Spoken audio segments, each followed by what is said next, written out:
আপনারা জানেন একজন আমাদের এই বিক্রমপুরী আতাউর রহমান বিক্রমপুরী, উনি এমন মাপের একজন আলেম যুবক, ইয়াং যুবক।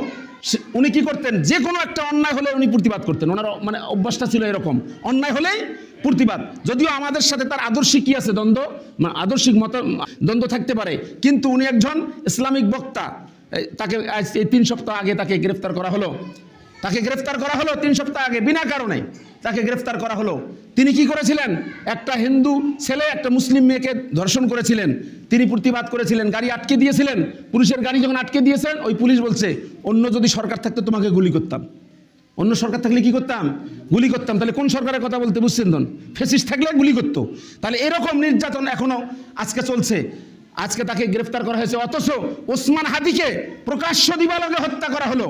সেই ওসমান হাদির খুনিকে ধরতে পারে না, আর বিনা কারণে আজকে আলেমদেরকে মানে গ্রেফতার করা হচ্ছে। এই বিক্রমপুরীকে গ্রেফতার করে প্রতিবাদী একটা কণ্ঠস্বর, যে কোনো মানুষ বিপদে বললে পাশে গিয়ে দাঁড়ায়। আজকে আমি বর্তমান ক্ষমতাসীন সরকারকে বলতে চাই, আপনাদের কাছে আমাদের অনেক আশা যে আপনারা কি করবেন, আমাদের আলেমদেরকে আপনারা এভাবে হয়রানি করবেন না। যে ঘরানার আলেম হোক না কেন, কাউকে হয়রানি করবেন না। আর আপনারা যদি আলেমদের উপরে এরকম করেন, তাহলে নির্বাচিত সরকার যিনি আসবেন তারা যে কি অবস্থা করবে আল্লাহ ভালো জানে।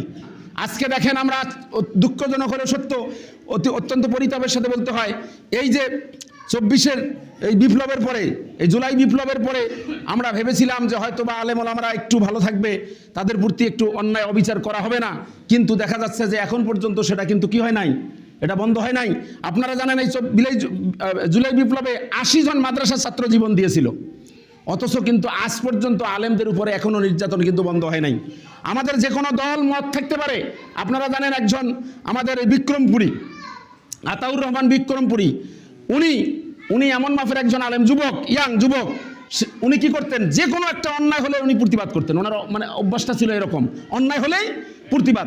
যদিও আমাদের সাথে তার আদর্শিক কি আছে, আদর্শিকের দ্বন্দ্ব থাকতে পারে, কিন্তু উনি একজন ইসলামিক বক্তা। তাকে এই 3 সপ্তাহ আগে তাকে গ্রেফতার করা হলো। 3 সপ্তাহ আগে বিনা কারণে তাকে গ্রেফতার করা হলো।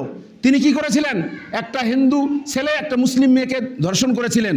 তিনি প্রতিবাদ করেছিলেন, গাড়ি আটকে দিয়েছিলেন।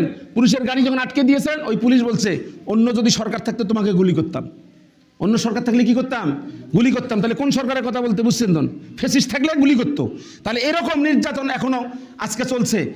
আজকে তাকে গ্রেফতার করা হয়েছে, অথচ ওসমান হাদিকে প্রকাশ্য দিবালোকে হত্যা করা হলো। সেই ওসমান হাদির খুনিকে ধরতে পারে না, আর বিনা কারণে আজকে আলেমদেরকে মানে গ্রেফতার করা হচ্ছে। এই বিক্রমপুরীকে গ্রেফতার করে প্রতিবাদী একটা কণ্ঠস্বর, যে কোনো মানুষ বিপদে বললে পাশে গিয়ে দাঁড়ায়।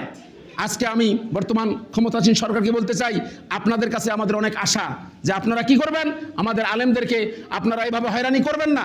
যে ঘরানার আলেম হোক না কেন, কাউকে হয়রানি করবেন না।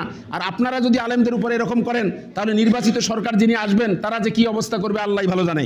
তাই আসুন আমরা এই সরকারকে জানাতে চাই, আপনারা আছেন, যতদিন আপনারা আছেন আপনারা থাকবেন, কিন্তু কোনো অন্যায়ভাবে কাউকে কখনো গ্রেফতার করবেন না। যে অপরাধী তাকে ধরেন, তাকে শাস্তি দেন, এই আশাবাদ ব্যক্ত করছি। তো এই যে কথাটা বললাম, যে এই যে 14 দফা কর্মসূচি যদি থাকতো, তাহলে এইরকম কোনো দেশে কি হতো না, অন্যায় অবিচার হতো না।